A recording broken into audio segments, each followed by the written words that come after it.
Bueno, pues este es el vídeo de presentación del curso Manejo de la ansiedad en contextos sociales. He pensado hacer un vídeo para los que estáis interesados en el curso y no habéis podido venir a la presentación, que igualmente tengáis acceso a todos los contenidos y objetivos del curso. Así que muchas gracias y si os parece empezamos. Pero antes de nada me gustaría presentarme.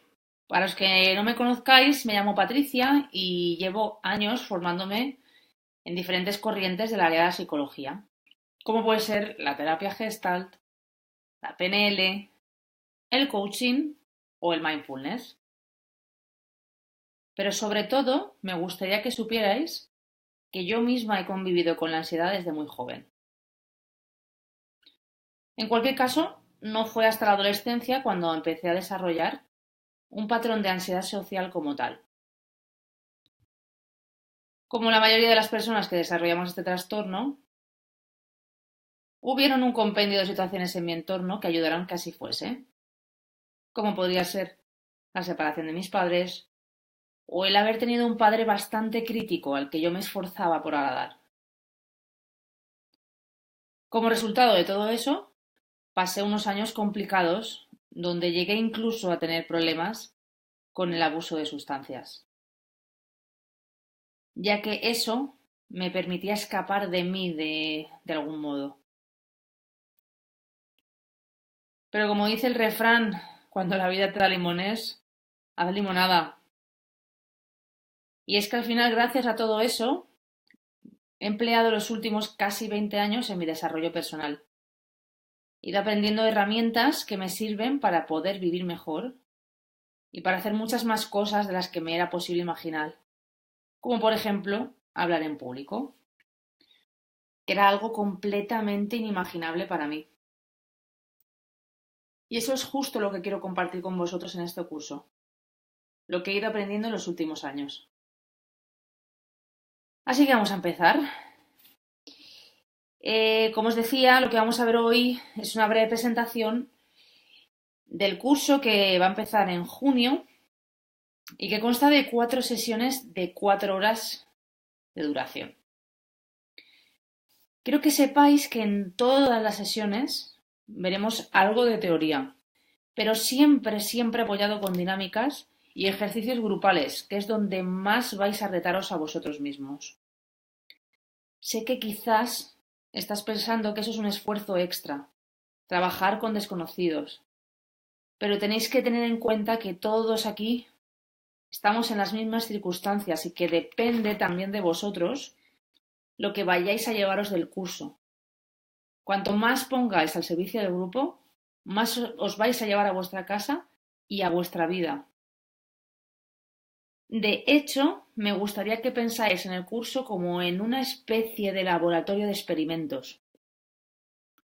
Lo que espero es que creemos un entorno seguro donde podamos ir trabajando y poniendo en práctica lo aprendido sintiéndonos cómodos. Y es que a mi modo de ver, a la mayoría de las personas nos cuesta encontrar la motivación necesaria para enfrentarnos a nuestros miedos. Y así lo que conseguimos es acostumbrarnos tanto a actuar del mismo modo y a revivir las situaciones que nos traen incomodidad, que perpetuamos esos miedos indefinidamente.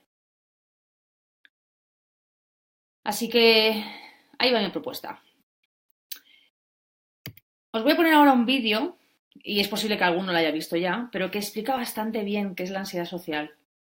Pero antes de lo que lo veamos, me gustaría recordar que la ansiedad social es el tercer trastorno más común por detrás de la depresión y de otras fobias específicas, como por ejemplo el miedo a volar. Y por supuesto, precede a otros problemas de ansiedad, como puede ser la agorafobia o al abuso de sustancias. Lamentablemente, y aunque no lo creáis, está muy poco diagnosticada y poco tratada generalmente. Hay muchísimas personas que nunca llegan a buscar ayuda, precisamente porque procuran ocultar lo que les pasa. En cualquier caso, vivimos un momento privilegiado, ya que con todo el acceso a Internet tenemos toda la información que queramos al alcance de nuestra mano. Aunque en mi experiencia, y concretamente para esto, el trabajo en persona y sobre todo en grupo tiene unos resultados infinitamente mejores. Y ahora sí os voy a poner el vídeo.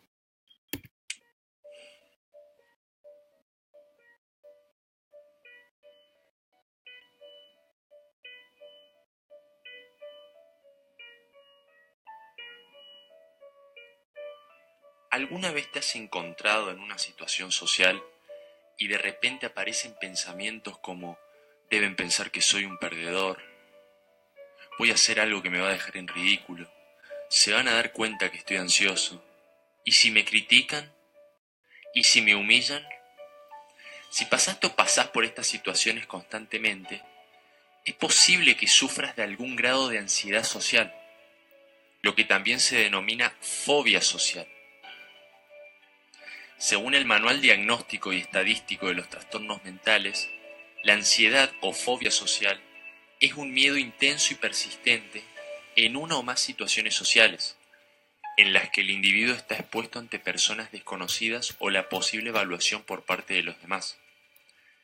Si bien se sabe que no hay una causa específica de la ansiedad social, las primeras experiencias vividas durante nuestra niñez son cruciales para favorecer o reducir la predisposición biológica para desarrollar ansiedad social.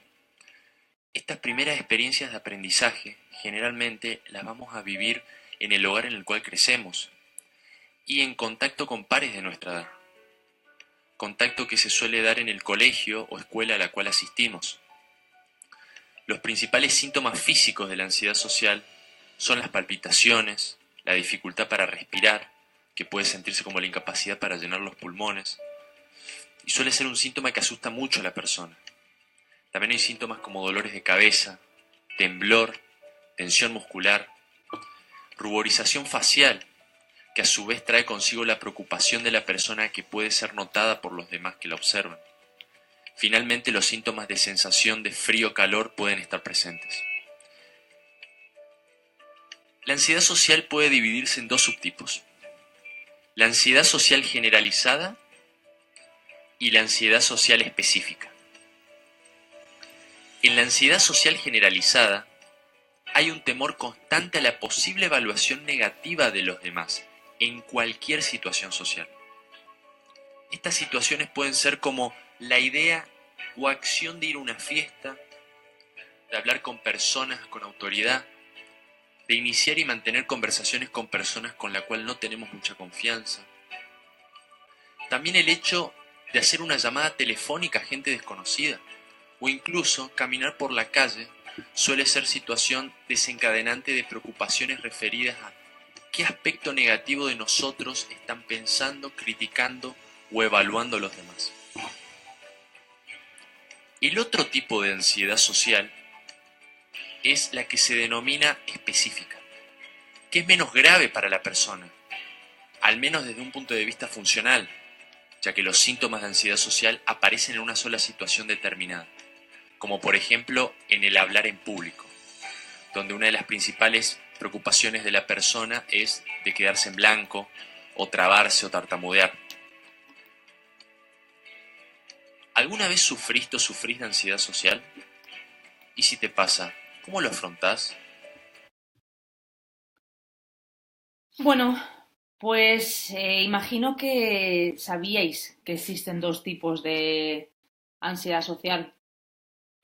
La específica, como la que se puede tener, como dice el vídeo, al hablar en público, que además, por otro lado, es el miedo número uno, o la generalizada, que afecta a varias o a todas las áreas de nuestra vida.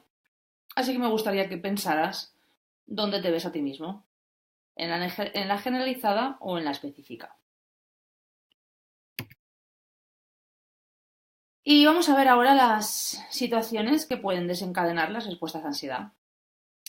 Y estos son algunos ejemplos. Una intervención pública, que puede ser dar una charla o actuar para el público, ya sea teatro o danza, etc. Una interacción asertiva, como solicitar a otros que cambien un comportamiento, hacer una reclamación, devolver un producto, hacer o rechazar peticiones, expresar un desacuerdo o mantener las propias opiniones. La interacción informal sería iniciar o mantener conversaciones, hablar de temas personales, relacionarse con el sexo opuesto, asistir a fiestas, conocer a gente nueva o incluso llamar por teléfono. Y se ha observado que es muy común comer, beber o escribir delante de otros, hacer la compra en centros comerciales o asistir a clases o al gimnasio. Se me ocurren otras, ¿no? Como puede ser utilizar el transporte público o una entrevista de trabajo. Al fin y al cabo, hay tantísimas situaciones como personas. Y esto nos lleva a las emociones. Todas esas situaciones provocan emociones en nosotros. ¿Y qué es una emoción? Pues según la RAE, la alteración del ánimo intensa y pasajera, agradable o desagradable, que va acompañada de cierta conmoción somática. Y me gustaría que pensarais, ¿tenéis emociones? Y si las tienes, ¿qué tipo de emociones tienes? Seguro que aunque lo creas, no eres tan único, porque las emociones son algo que está en todos, y repito, todos los seres humanos. De hecho, cualquiera de esas emociones en las que has pensado, seguro que están dentro de las 6 emociones primarias, que son la felicidad, la sorpresa, la tristeza, la ira, el miedo y el asco. Que además, si nos paramos a pensar, la mayoría de ellas son consideradas como negativas y son inherentes al ser humano. En ocasiones, nuestro cerebro sufre lo que se llama el secuestro de la amígdala. Y es que el tálamo recoge las sensaciones del exterior, el área prefrontal recibe la información y piensa, y la amígdala actúa ante situaciones consideradas de riesgo. ¿Qué ocurre? Pues que en el caso del cerebro de las personas con ansiedad social, este interpreta situaciones que para otras no generan ningún estrés, como ir a comprar a un centro comercial, como muy estresantes. Y es por eso que nuestro cuerpo reacciona en modo lucha o huida antes siquiera de que nos demos cuenta. Vamos a ver ahora las diferentes respuestas.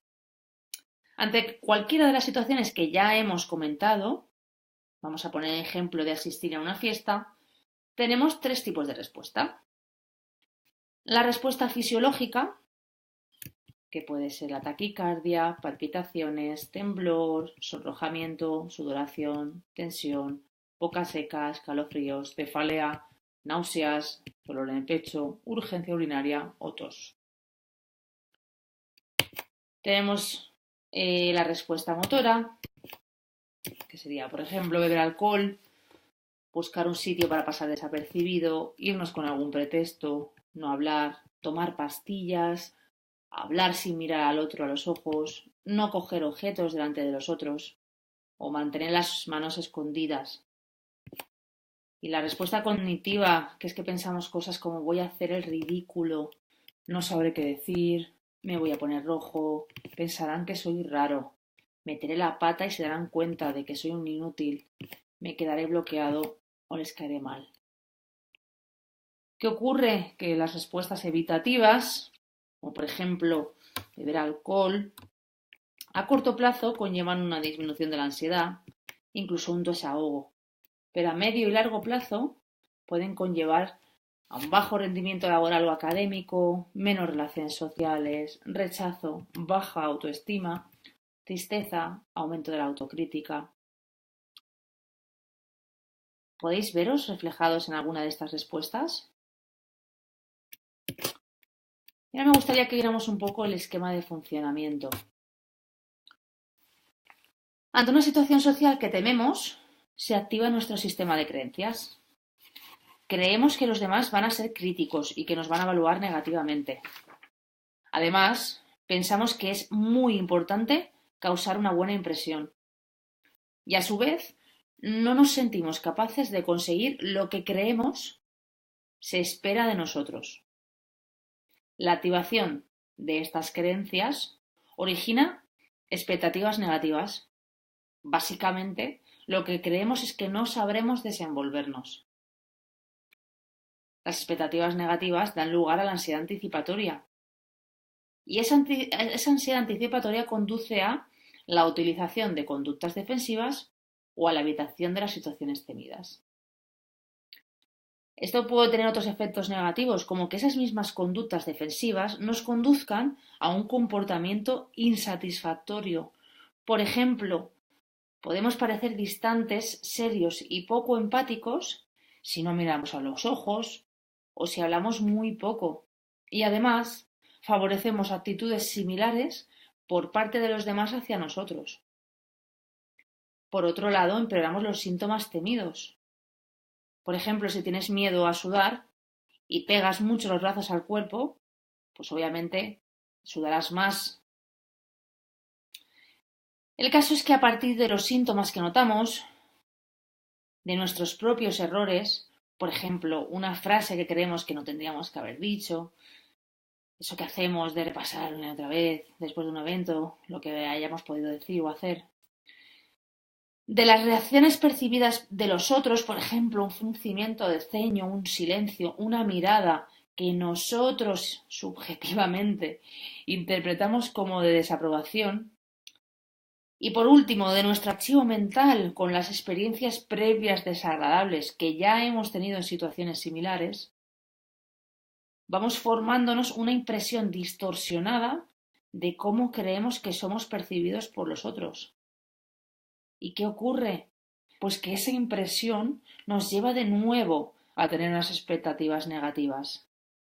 Y de ese modo estamos siempre en una especie de bucle sin fin del que nos es difícil salir. Voy a daros una visión personal, y es que a mi modo de ver, en ocasiones, no siempre, lo que marca la diferencia entre una persona que tiene o que cree tener ansiedad social y otra que no, es la gran exigencia de la primera. Conozco a muchas personas que si van a una fiesta donde no conocen a nadie, no hablarán mucho, no estarán especialmente cómodos y puede incluso que sientan vergüenza, pero no se sentirán mal por ello. Simplemente se respetarán y respetarán el momento en el que están. A veces, como digo, nuestras propias expectativas son las que nos martirizan.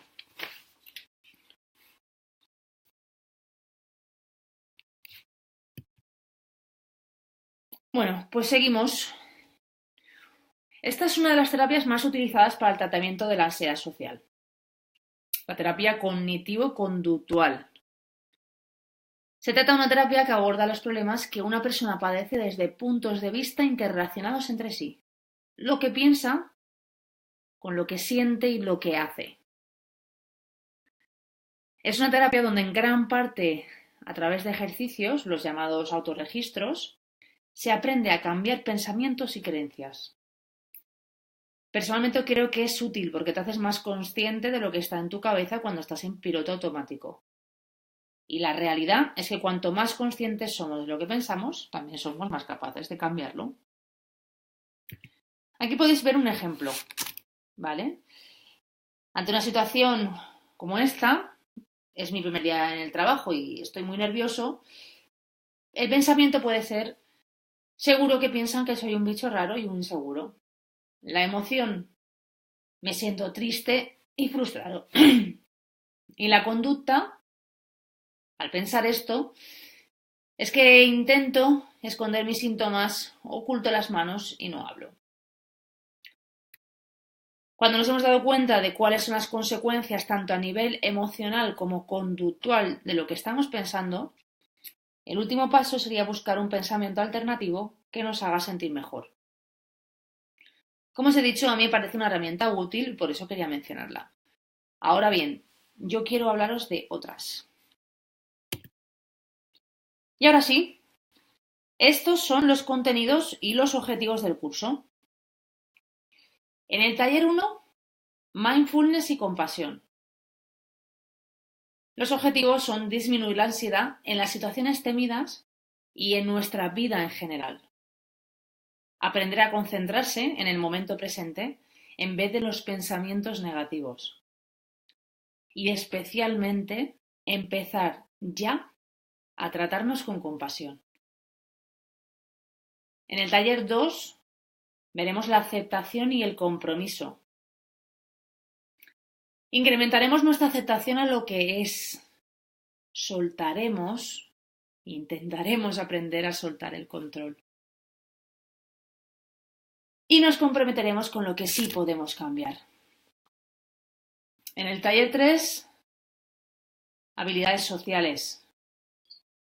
Mejoraremos la asertividad y otras habilidades sociales y trataremos de disminuir las conductas de evitación y defensivas a través de la exposición.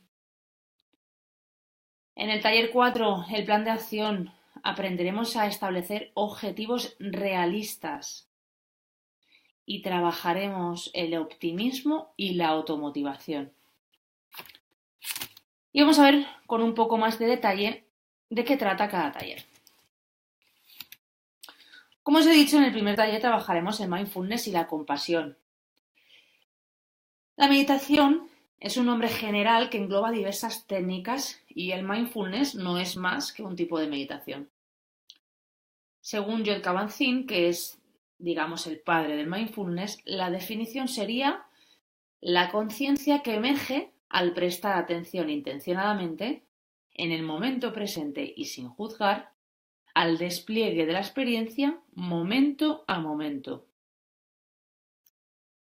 O para ponerlo más fácil, atención plena. Es posible que ya conozcas el mindfulness, pero ¿lo aplicas en tu día a día? Es que no es tan fácil, pero se puede aprender. Ahora me gustaría enseñaros esto. Es un estudio del neuropsicólogo Philip Goldin, que trabaja en el Departamento de Psicología de la Universidad de Stanford. Este científico ha estado utilizando el mindfulness en sus estudios desde el 2003, entre otros para ver cómo funcionan personas con ansiedad social. Lo que viene a decir el gráfico es que a mayor práctica, menos ansiedad social. Más práctica, más reducción de la ansiedad. Así de sencillo. Es importante saber que la meditación tiene prácticas formales, donde dedicamos un tiempo determinado a hacerlo, cuidando la postura, etc. Y prácticas informales que básicamente se trata de poner atención a lo que estamos haciendo y sintiendo en el momento presente. Algunas prácticas informales podrían ser comer atentamente, la escucha atenta, pasear o ducharse. Aunque hay muchas más, como por ejemplo el deporte en general.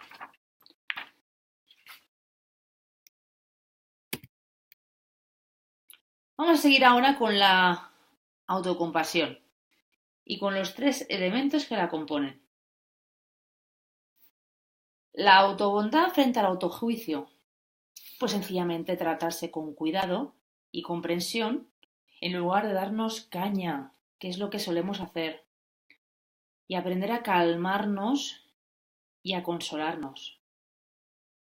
Y te pregunto, ¿te tratas igual que a un buen amigo cuando haces algo mal? ¿Y no te parece ilógico tratarte mal cuando en realidad tendrías que ser tu mejor amigo? Está claro que no hay nadie con quien vayas a pasar más tiempo. Eso seguro. La humanidad compartida frente al aislamiento. Pues ver lo que nos pasa como algo absolutamente normal. Y me gustaría preguntarte, ¿has creído alguna vez que lo que te pasaba solo te ocurría a ti? ¿En todo el universo universal? pues hay que reconocer que la vida es imperfecta y nosotros también, y todo lo que nos ocurre es normal. Y por último, el mindfulness frente a la sobreidentificación. Se trata de permitirnos estar con los sentimientos dolorosos tal y como son y evitar la tendencia a suprimirlos o a huir de ellos. ¿Te permites sentirte triste, frustrado o cualquier otro sentimiento de los que calificamos como negativos? ¿Te resulta fácil o tiendes a criticarte por ello? Pues bueno, vamos a ver el taller número 2, donde veremos la terapia de aceptación y compromiso. La terapia de aceptación y compromiso entiende que el sufrimiento es parte de la vida y cuestiona la ideología social y los modelos de normalidad en los que la felicidad se entiende como la ausencia de dolor, ansiedad o preocupaciones. Se trata de aceptar lo que no se puede cambiar, comprometerse a cambiar lo que sí se puede. Como dijo Gerardo Smedlin, aquello que no eres capaz de aceptar es la única causa de tu sufrimiento. Según esta teoría, con la que yo personalmente estoy profundamente de acuerdo, sufres porque no aceptas lo que te va ocurriendo a lo largo de la vida y porque tu ego te hace creer que puedes cambiar la realidad externa para adecuarla a tus propios deseos. Pero la verdad es que lo único que sí puedes cambiar es la interpretación que haces de los acontecimientos en sí. Ni más ni menos. Hay otra gran frase que se me quedó grabada cuando la escuché por primera vez, que es: aquello a lo que te resistes persiste. Y he comprobado empíricamente en mi vida que eso es exactamente así. Cuanto más me he peleado conmigo misma y con lo que ocurría a mi alrededor, más sufrimiento y frustración me he creado. ¿Cuáles son los fundamentos de esta terapia? Pues que no se trata de cambiar los pensamientos, sino de aceptarlos dentro del compromiso con los valores y actuar ya, plenamente conscientes del momento presente. Como veréis, esto difiere de lo que plantea la terapia cognitivo-conductual. En este caso no se trata de cambiar nuestros pensamientos, sino de aceptarlos tal y como vienen. Yo creo que ambas herramientas pueden ser complementarias. Lo que ocurre es que, como sabéis, controlar los pensamientos, hacer registros y demás requiere un trabajo complejo. De hecho, tenemos unos 60.000 pensamientos al día. Así que lo que plantea esta terapia es algo diferente. Simplemente aceptarlos tal como vienen y procurar ser flexibles reaccionando a ellos, para así ser más efectivos en nuestros actos. Para eso, tenemos que tener en cuenta que esos pensamientos exigentes van ligados a los valores, o sea, a lo que creemos que es lo correcto. En realidad, nuestros valores deberían de entenderse como una cuestión de preferencias, en lugar de como una imposición, para que pudiéramos ser flexibles y no rígidos. Y que si no se cumplen nuestras expectativas, nos sintamos culpables. Por ejemplo, si según tu escala de valores tienes que ser una persona segura de ti misma y no siempre lo eres, te sentirás mal por ello, cuando deberíamos tratarlo como una preferencia. Preferiría sentirme seguro y quizás incluso lo consigo un 60% de las veces. Pero el 40% restante que no lo consigo, no voy a machacarme por ello. Estos son los principios de esta terapia. La aceptación, que significa reconocer y aprobar nuestros sentimientos, pensamientos y emociones. Tiene que ver con tratarnos con cariño y compasión a pesar de no ser perfectos, o precisamente por eso, porque no lo somos ni vamos a serlo.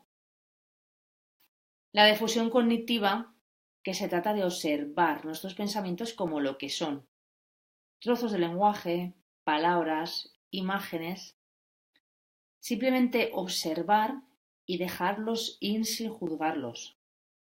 Hacer eso cambia por completo la experiencia emocional en nosotros. Vivir en el presente, porque el presente es el único momento en el que podemos vivir.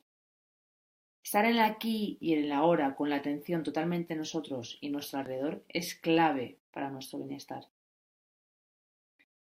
Es difícil estar en el presente todo el tiempo, pero cuanto más consigues hacerlo, más notas la experiencia en tu vida, en tu día a día. El yo observador. Significa desprenderse de nuestra imagen del yo, es decir, desprendernos de las historias que nos contamos acerca de nosotros mismos, porque desde esa perspectiva del yo como observador, vemos las cosas desde un punto de vista mucho más neutro. La claridad de valores. Y es que la terapia de aceptación y compromiso exige un trabajo de autoconocimiento que permita clarificar nuestros valores desde lo más profundo. Y eso resulta primordial para saber qué es lo que de verdad nos importa.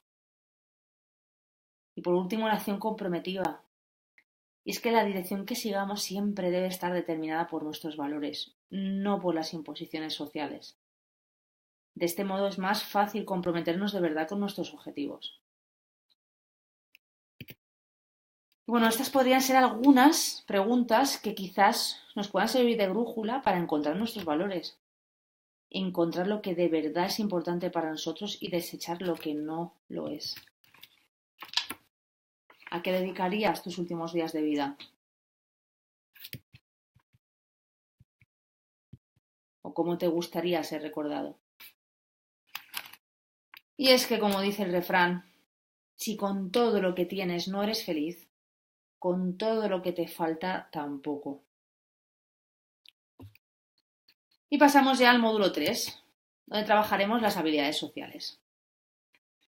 Las habilidades sociales son una serie de conductas que nos ayudan a mantener relaciones satisfactorias y a procurar que los demás respeten nuestros derechos, así como a respetar los de los otros. La realidad es que no nacemos y morimos con el mismo nivel de habilidades. Se trabajan y se pueden mejorar ampliamente. Y lo mejor de todo es que es una rueda que se retroalimenta, porque cuanto más lo haces, mejores resultados tienes y eso hace que te sientas más confiado. Una de las principales habilidades a trabajar en las personas que sufren de ansiedad social es la asertividad, que es la actitud de autoafirmación de nuestros derechos personales, o sea, expresar necesidades y opiniones respetando también las de los demás. Estas serían algunas de las características de las personas asertivas. Se conoce a sí misma, se acepta incondicionalmente, sabe comprender y manejar sus sentimientos y los de los demás, es flexible y se mantiene fiel a sí misma. Y no sé tú, pero yo diría que la mayoría de las personas a las que conozco no cumplen todas esas características. Y eso está perfecto, porque nos sirve para darnos cuenta de que la mayoría de nosotros tenemos un amplio margen de mejora. Y la realidad es que siempre habrá algún área de mejora en nosotros. Así es el crecimiento personal, un viaje de por vida. Estas serían las conductas no asertivas. La inhibición, que sería la pasividad, la tendencia a adaptarse excesivamente a los deseos de los demás, y la agresividad, que sería el no respetar los derechos e intereses de los demás, llegando incluso a ofender o atacar. La realidad es que la mayoría de nosotros caemos en ambas conductas en algún momento, pero como con todo, el ponerle consciencia nos ayuda a mejorar. Siempre. Durante el curso también trabajaremos otros conceptos afines a las habilidades sociales, como la autoestima, que es la actitud positiva y el cuidado de uno mismo. Al final, la autoestima implica buscar activamente nuestra felicidad, conocernos y aceptarnos con nuestras limitaciones, atender nuestras necesidades fisiológicas y físicas por encima de todo, vernos a nosotros como mucho más que el conjunto de nuestros comportamientos.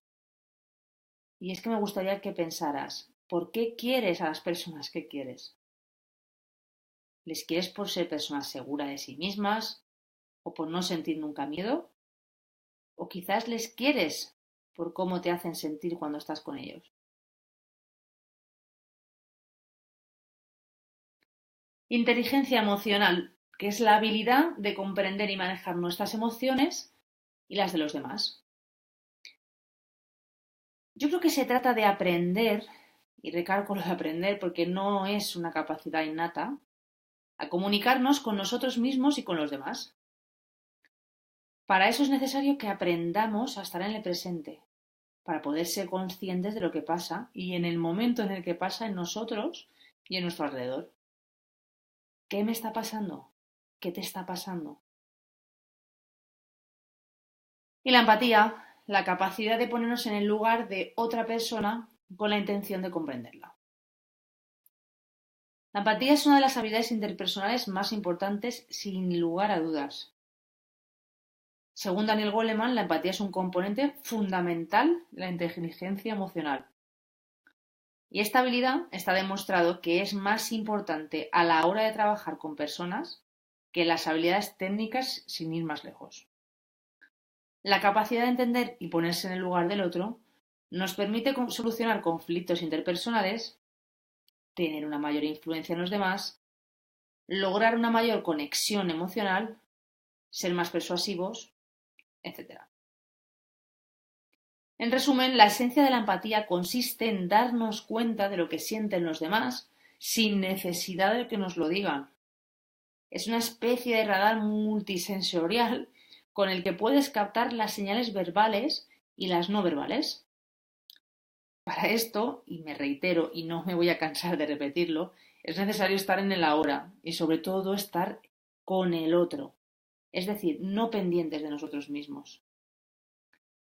Cuando no somos empáticos tendemos a juzgar y en general aquellas actitudes y comportamientos que no nos gustan de los demás suelen ser en el fondo actitudes y comportamientos que no nos gustan de nosotros mismos, pero que nos cuesta admitir y por eso optamos por proyectarlos en los demás. Es decir, los demás nos hacen de espejo. Como decía Carl Jung, todo lo que nos irrita de otros nos lleva a un entendimiento de nosotros mismos. Y llegamos al final del curso, donde abordaremos una parte muy importante del trabajo. Y es que, como en cualquier reto que tengamos delante, debemos plantearnos objetivos. Y los objetivos deben ser SMART. Específico, medible, alcanzable, realista y en el tiempo. Por poner un ejemplo específico, pues podría ser leer libros de desarrollo personal. Medible, un libro al mes. Alcanzable, un libro al mes es alcanzable. 15 libros al mes no es alcanzable. Realista, porque para conseguirlo solo tendría que emplear unos 15-20 minutos al día. Y en el tiempo, tengo un objetivo, un libro en un mes, y puedo hacerlo extensible al año y así tener el objetivo de leer 12 libros en un año. Como decía Séneca, no nos atrevemos a muchas cosas porque son difíciles, pero son difíciles porque no nos atrevemos a hacerlas. Veremos también en el curso qué cosas hay que tener en cuenta para establecer objetivos. Pues hay que definir nuestros valores, determinar qué queremos cambiar y qué no, decidir qué sería un objetivo realista y definir estrategias para conseguirlos. Y aquí os voy a poner un ejemplo personal. A mí la verdad es que no me gustaba notarme siempre tan nerviosa. Y especialmente no me gustaba que los demás me viesen como una persona nerviosa, porque para mí era muy negativo ya que creía que solo era una consecuencia de mi propia inseguridad. Procuraba ser más pausada y al final lo único que conseguía era, pues, no ser yo misma. Y ahora me doy cuenta de que era un error. Es verdad, soy una persona nerviosa, pero es que también soy una persona muy activa y entusiasta. Me encanta hacer muchísimas cosas, practicar muchos deportes, vivir muchas experiencias, viajar mucho, etcétera. El caso es que es algo que sí me gusta de mí y a lo que no quiero renunciar y desde luego no voy a cambiar. Y eso, como veis, pues nos lleva de vuelta a los valores. ¿Qué tipo de persona quiero ser? ¿Qué cosas quiero en mi vida? Hay que plantearse objetivos, pero teniendo esto meridianamente claro. Y bueno, aunque esto es súper particular, estos podrían ser algunos ejemplos de objetivos que queramos alcanzar. Por ejemplo, encontrarnos con otras personas sin escondernos y reducir esas conductas de seguridad o evitación. Por esconderse, pues entiendo cualquiera de esas estrategias para ocultarnos, como hacer como que no vemos a alguien o mirar el móvil. Otro objetivo podría ser, pues, gestionar mejor conflictos con compañeros de trabajo, familia o amigos. Esto también podría ser un objetivo porque de ello depende clarísimamente nuestra felicidad. Y bueno, por último, podríamos ponernos el objetivo de mejorar el autoconcepto. Al final esto es a gusto del consumidor. Cada uno tiene una idea de lo que quiere mejorar. Hay que tener en cuenta que hay que plantear objetivos muy bien porque si no, no corremos el riesgo de frustrarnos. Así que vamos a ver con exactitud en el curso hasta dónde podemos llegar en este momento y cómo podemos hacerlo. Me gustaría que recordaréis que todo es posible, pero que requiere un esfuerzo. De ahí la importancia del optimismo y de la motivación. Todas las personas que han obtenido grandes logros y éxitos son en la mayor parte de los casos, los que han trabajado más duro. Están automotivados, es su pensamiento, su para qué, lo que les hace conseguir sus objetivos. Así que tenemos que buscar nuestras propias motivaciones. Muchas veces el camino será difícil y tendremos ganas de tirar la toalla. En esos momentos es más importante que nunca no renunciar, acordarse de nuestro para qué. ¿Para qué estoy haciendo esto? ¿Y qué podemos pensar para motivarnos? Podemos recordar nuestros logros y cómo nos sentimos cuando algo nos sale bien. Darnos cuenta que intentándolo ya estamos creciendo como personas. Y ser objetivos y valorar nuestros avances. Y ahora ya casi para finalizar os voy a poner un último vídeo. Look me in the eye. It's okay if you're scared. So am I. But we're scared for different reasons. I'm scared of what I won't become. And you're scared of what I could become. Look at me. I won't let myself end where I started. I won't let myself finish where I began. I know what is within me, even if you can't see it yet. Look me in the eyes.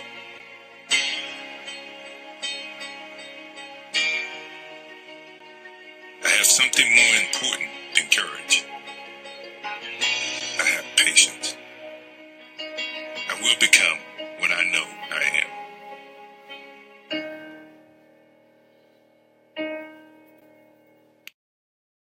Pues me gustaría que te conviertas en lo que ya eres. Y ahora sí, hemos llegado al final, así que muchísimas gracias por ver este vídeo y en breve iré colgando toda la información y demás del evento, fechas, etcétera. Y si estás interesado, por favor, escríbeme un correo electrónico a pat@patriciaperezdelgado.com. Un saludo y muchas gracias.